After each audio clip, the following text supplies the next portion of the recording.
Mise à jour du 4 août 2023 de Torben Zondergaard depuis la prison de Baker en Floride. Salutations à vous tous au nom de Jésus. Permettez-moi de commencer par dire ceci du fond de mon cœur. Donne-moi l'Amérique ou je meurs. Je reviendrai sur cette phrase plus loin dans cette mise à jour. Bien, je n'avais pas prévu de publier une mise à jour si tôt, mais quand je me suis réveillé ce matin, très tôt, après 2 jours de folie, j'ai su que je devais partager cela avec vous. Il y a tellement de choses qui se sont passées la semaine dernière et surtout les 2 derniers jours. Beaucoup de choses se sont produites et je ne peux pas en parler encore. Mais je peux dire que ces 2 derniers jours, j'ai seulement dormi environ 4 ou 5 heures par jour. J'ai pleuré, j'ai été secoué, j'ai été intimidé d'une manière comme jamais avant. J'ai vécu une guerre spirituelle et une pression telle que je n'en avais jamais connue auparavant. Rien de tel. Et c'est pareil pour Lene et ma famille. J'ai aussi eu des moments particuliers dans tout ça. Hier soir, un détenu est venu dans ma cellule avec des larmes aux yeux. Et il a dit, « Torben, je ne peux pas rester ici sans toi. Nous ne pouvons pas être ici sans toi. Ce ne sera plus pareil quand tu partiras. On ne pourra plus gérer ici quand tu ne seras plus là.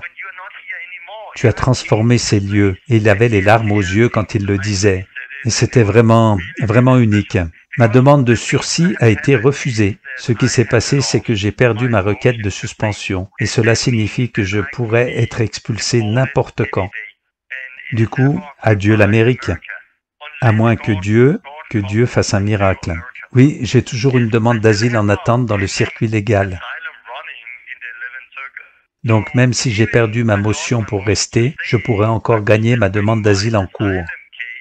Il se pourrait aussi que je sois expulsé de suite. Mais même après avoir été expulsé et d'être de retour au Danemark, je pourrais avoir gain de cause et ensuite je pourrais revenir en Amérique. Mais il faut un miracle. Et si je perds, il semblerait que ce soit « adieu l'Amérique » pour moi. Au sujet de l'Amérique, bien sûr, je suis très affecté. Honnêtement, j'ai été très blessé par tout ce qui m'est arrivé ici l'année dernière. Comment ça a été possible? Comment ça se fait que j'ai passé plus d'1 an et 1 mois en prison pour quelque chose que je n'ai pas fait? Je n'ai rien fait de mal. Il y a tellement d'injustice ici, surtout quand nous produisons tant de preuves de qui se tient derrière les mensonges et de ce qui se passe réellement. Je vous encourage vraiment à voir les vidéos sur YouTube, en particulier la série « Vérité dévoilée », car elle révèle beaucoup sur ce qui se passe ici en vérité. Pourquoi n'abandonnons-nous pas? Je tiens à dire que nous avons vraiment livré bataille ici, et jusqu'à présent, il semble que nous ayons tout perdu. Honnêtement, ça aurait été beaucoup plus simple d'abandonner. Et j'ai voulu abandonner de très nombreuses fois en fait, mais je n'ai pas abandonné pour plusieurs raisons. Bien sûr, la première est que la persécution est bien réelle, et même de retour au Danemark, j'ai vraiment besoin que Dieu nettoie tout cela. Autrement, je ne peux pas retourner. En fait, je ne pourrais exercer le ministère à aucun endroit si Dieu n'intervient pas pour clarifier la situation. Parce que les personnes qui sont derrière ces affaires au Danemark sont les mêmes personnes qui sont derrière la plupart de ce qui se passe ici en Amérique. Et ils me poursuivront où que je sois. Et en ce moment, ils s'en prennent à d'autres personnes de la dernière réforme. Ils ont commencé à s'en prendre à mon ami proche, Yon. L'autre jour, Yon allait partir pour l'Australie afin de voir des amis et organiser quelques rencontres. Mais qu'est-il arrivé? Soudainement, ils ont annulé son visa pour l'Australie. Quelques jours plus tard, les 2 salles qu'ils avaient réservées pour les réunions ont été annulées également, car un gars en colère a téléphoné et a dit beaucoup de mal, des calomnies qu'on lui avait dites sur nous, sur Yon et sur moi. À nouveau, les mêmes mensonges et les mêmes personnes. Il y a également plusieurs journaux d'Australie qui essayent de nous contacter. Donc, ils ont répandu beaucoup de mensonges sur moi et ont réussi à annuler mon visa ESTA ici. Ils ont aussi réussi, semble-t-il, à annuler le visa de Yon pour l'Australie. Donc, ces mêmes personnes sont très actives et ça va continuer. Et ils en auront après nous tous si j'abandonne maintenant. Donc je dois continuer à me battre, parce que je ne me bats pas seulement pour moi, je me bats aussi pour mes amis. Je combats pour notre ministère, je me bats pour chacun de vous. Et en plus de ça, une autre raison, c'est que je sais que Dieu m'a appelé ici pour une mission. Il m'a mis l'Amérique à cœur, surtout cette dernière année pendant que j'étais en prison.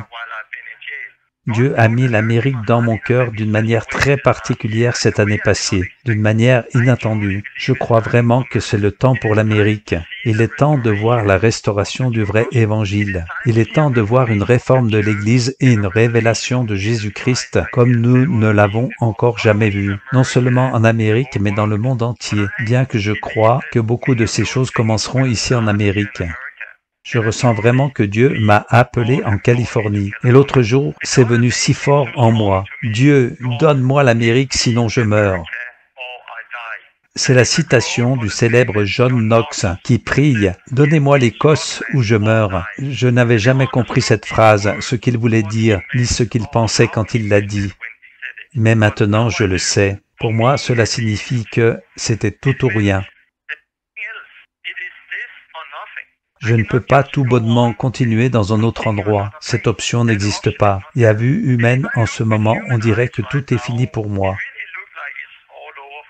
C'est fini pour moi en ce qui concerne l'Amérique pour de nombreuses années. On dirait que j'ai tout perdu. Mais comme je l'ai dit, je ne peux pas tout simplement aller ailleurs. Premièrement, parce que la persécution agit également à d'autres endroits. Ça se passe au Danemark en ce moment, et ça se passera partout où j'irai. Donc je ne peux pas continuer comme ça.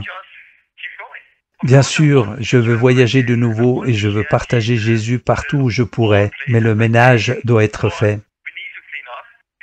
Concernant l'Amérique, j'ai vraiment saigné, j'ai pleuré, j'ai payé le prix pendant l'année écoulée.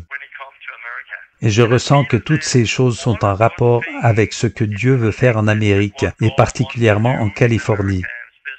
Et cet appel s'est incrusté profondément en moi. Je crois vraiment que Dieu veut que le vrai Évangile revienne dans l'Église. Et je crois que cela commencera en Amérique. Je crois que nous verrons une réforme où nous commencerons à faire des disciples qui seront des personnes prêtes à obéir à Christ et à donner leur vie pour lui. Je crois vraiment que c'est le temps pour l'Amérique. C'est pourquoi il y a un tel combat pour se débarrasser de moi. Et la bataille a vraiment été intense.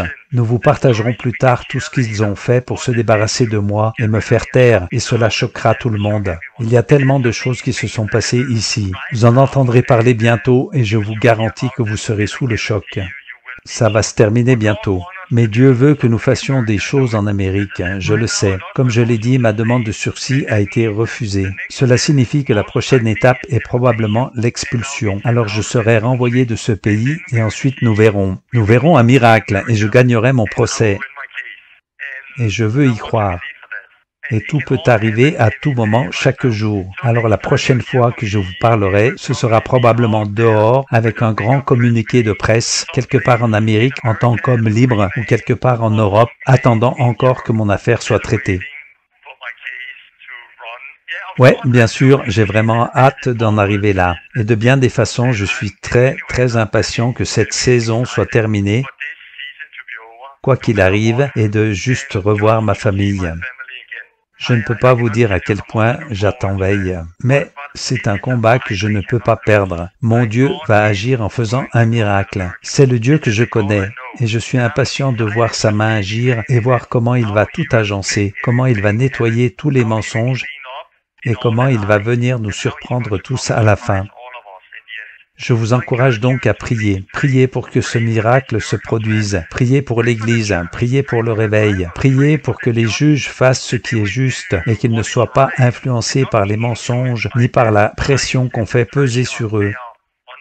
Priez pour que la volonté de Dieu soit faite. Et bien sûr, priez pour ma famille. La pression est vraiment extrême en ce moment, car ils doivent eux aussi partir, soit avec moi ou soit par eux-mêmes, eux d'un côté et moi de l'autre.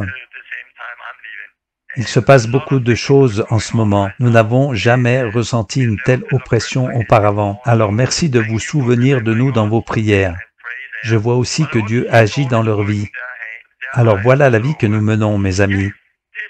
Nous avons besoin d'un miracle. Cela fait partie de mon Dieu. C'est un Dieu qui fait des miracles et nous les verrons se produire. Alors je veux encore vous envoyer cette salutation. Et depuis ici, vous dire merci à tous pour votre amour. Merci à tous pour votre soutien et merci de participer à ce que Dieu fait. Je vous encourage vraiment à vivre pour Jésus. La parole de Dieu ne devient pas concrète en la lisant seulement. Elle devient réelle quand vous commencez à lui obéir, quand vous commencez à la vivre. Et Dieu a tellement plus pour nous tous. Avez-vous vu nos films gratuits? Il y en a 3. Je vous encourage vraiment à les voir sur tlrmovie.com. Visionnez le film La dernière réforme, le commencement, où vous verrez comment tout a commencé pour moi et cette vie de disciple. Visionnez le film La dernière réforme, la vie, où on parle aussi de la persécution qui est réelle et dont je fais face maintenant d'une nouvelle manière. Et voyez aussi le film 7 jours d'aventure avec Dieu. Rejoignez le mouvement que Jésus a commencé, car ce n'est vraiment que le début. Comment pouvez-vous nous soutenir? Si vous souhaitez envoyer un mail, vous pouvez le faire via friendsoftorben.com. Et sur ce même site, vous pouvez donner aussi si vous le souhaitez. Et nous remercions tous ceux qui participent, car, comme vous pouvez l'entendre, nous nous battons toujours. Et même quand je sortirai, ce ne sera pas encore fini. Pas du tout. Les liens sont dans la description de cette vidéo où vous pouvez trouver différentes façons de nous soutenir et nous aider en tant que famille dans tout ce qui arrive. Même si vous êtes en Europe, vous pouvez donner de cette façon. Mais ce parcours semble toucher à sa fin, d'une façon ou d'une autre. Il semble donc que nous allons bientôt entrer dans des choses nouvelles que Dieu a pour nous. Mais nous avons besoin de ce miracle, et c'est donc une bonne position. Alors que Dieu vous bénisse tous. C'est probablement la dernière fois que je communique avec vous depuis la prison. Et d'autres choses peuvent arriver à chaque instant, comme on me l'a dit. Alors, que Dieu vous bénisse. Nous vous aimons tous. Salutations de moi et ma famille.